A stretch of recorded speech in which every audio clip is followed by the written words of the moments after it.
በዚህ በጩኸት በዲጂታል ማስታወቂያዎችና በውድድር በተሞላ ዓለም ውስጥ ትልቁ የቅንጦት ዕቃ ምን ይመስልሃል? መኪና፣ ገንዘብ ወይስ ዝና? በዚህ ዘመን ትልቁ የቅንጦት ዕቃ የአእምሮ ሰላምና ትኩረት ነው። ዛሬ አእምሮአችን በየሴኮንዱ በሚመጡ የሶሻል ሚዲያ ኖቲፊኬሽኖች፣ ባልተጨበጡ ምኞቶችና በጭንቀት ተከቧል። ይህንን ማዕበል ተቋቁሞ ስኬታማ የተረጋጋና ባለራዕይ ለመሆን ግን አንድ ምስጢራዊ አስተሳሰብ ጥበብ አለው። እሱም የመነኩሴ ሜንታሊቲ ወይም የገዳ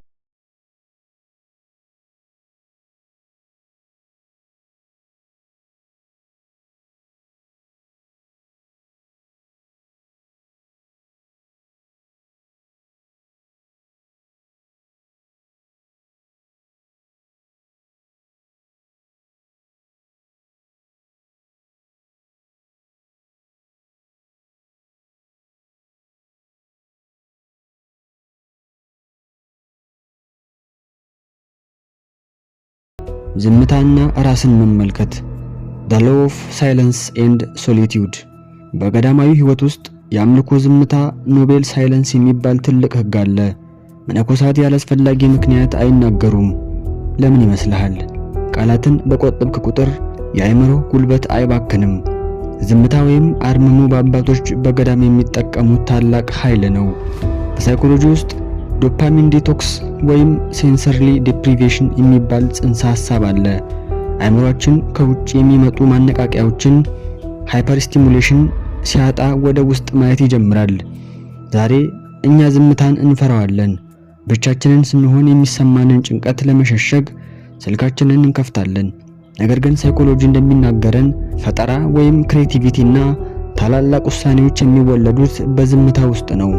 ዓለማችን ላይ ታላላቅ ነገር የገነቡና የሰሩ ሰዎች በብቸኝነትና በረጅም ጥልቅ ዝምታ ውስጥ በማሰላሰል የቆዩ ናቸው።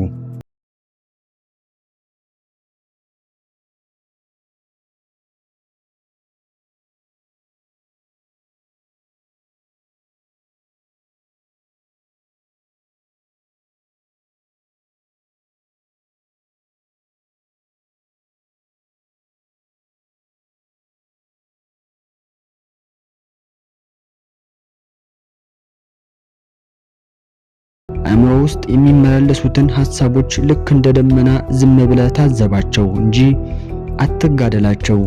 ዝምታ ሰላምህ ብቻ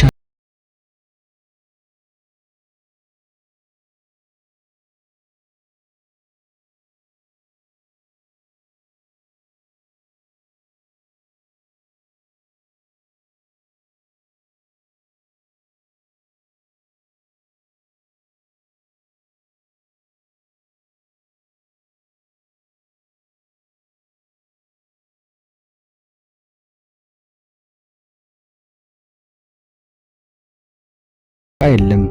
ለዛም ነው ቅዱሳን የቤታቸውን ዕቃ ለተቸገረ እየሰጡ የመነኑት። በስንክሳር ላይ እንደምናገኘውም አንዳንዶቹ ቅዱሳን ያላቸውን ንብረትና ሀብት እንዲሁ ትተውት ወጥተዋል። ሳይኮሎጂስት ቪክቶር ፍራንክል እንዲህ ይለናል፣ አንድ ሰው ሊነጠቅ የማይችለው የመጨረሻው የሰው ልጅ ነፃነቱ ነው። በማንኛውም ሁኔታ ውስጥ የራሱን አመለካከት የመምረጥ መብቱ ነው ታላቁ ነፃነቱ ይለናል። ምንም የሌለው ሰው ምንም የሚነጠቀው ነገር የለም። ስለዚህ የሚያስጨንቀውም ወይም የሚያስፈራው ምንም ነገር አይኖርም። እኛ ግን ዛሬ በቁሳቁስ ታስረናል። ይህ ካልተሳካ እሞታለሁ፣ የሰው ካልኖረ መኖር አልችልም፣ የጫማ ወይም ስልክ ካልገዛው ደስተኛ አይደለሁም እንላለን። ደስታችንን ከውጫዊ ነገር ጋር ባሰርን ቁጥር የውጭው ዓለም ባሪያ እንሆናለን። የመነኩሴ ሜንታሊቲ ግን እንዲህ ይላል፣ ምንም የለኝም፣ ስለዚህ የሚቀማኝ ምንም ነገር የለም። ይህ የድህነት አስተሳሰብ አይደለም። ይሄ ታላቅ ነፃነት ወይም ፍሪደም ነው። ነገሮችን ውደዳቸው፣ ተጠቀምባቸው፣ ነገር ግን በፍጹም ማንነት አታደርጋቸው። አንድ ነገር ሲመጣ በደስታ ተቀበለው፣ ሲሄድ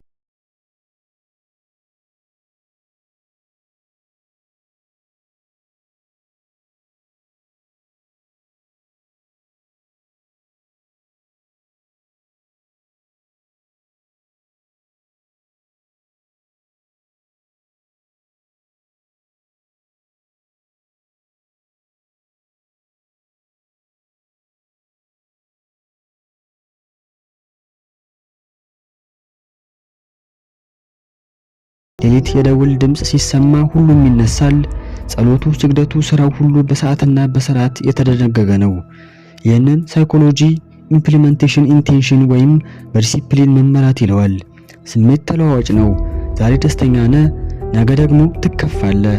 በስሜት የምትመራ ከሆነ ስኬታማ ሰው መሆን አትችልም። ታላቁ የሥነ ልቦና ጥበብ የሚያስተምረን አእምሮ ስሜትህን እንዲመራው አታድርግ፣ በተግባር አእምሮን እዘዘው ይለናል። መነኮሳት ሥራ አምልኮ ነው ብለው ያምናሉ። የሚሰሩትን ሥራ ሁሉ ግብርናውንም ጽሕፈቱንም ስለ ክርስቶስ ሲሉ በፍጹም ትኩረት ማይንድፉልነስ ያከናውናሉ።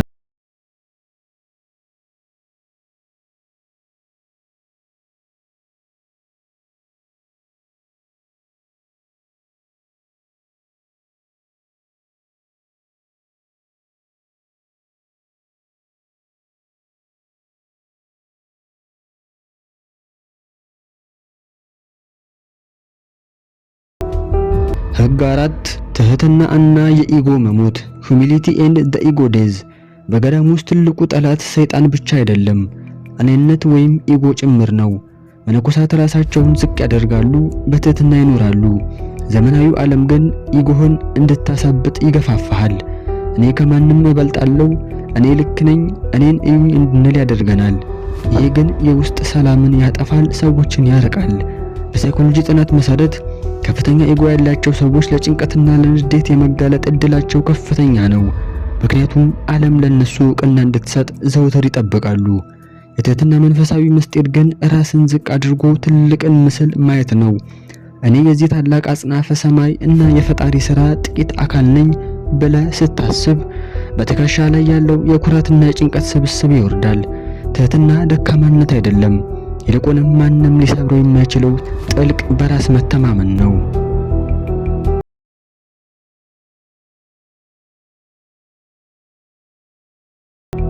ወዳጄ፣ የመነኩሴ ሜንታሊቲ ለመያዝ የግድ ልብስን ቀይረ ወደ ገዳም መሄድ የለብህም። ባለህበት የከተማ ጩኸት ውስጥ ሆነ የውስጥ ገዳምህን መገንባት ትችላለህ። አእምሮህን በዝምታ አድስ፣ ደስታን ከቁሳቁስ ነፃ አውጣ፣ ሕይወትን በዲሲፕሊን ምራ፣ ልብህን በትህትና አስውባት። ይህን ስታደርግ ዓለም በማዕበል ብትናወጥ እንኳ አንተ በውስጥ ጸጥታ ትኖራለህ። ያኔ አንተ ማንም የማይበግረው እውነተኛው የመነኩሴ አስተሳሰብ ባለቤት ትሆናለህ።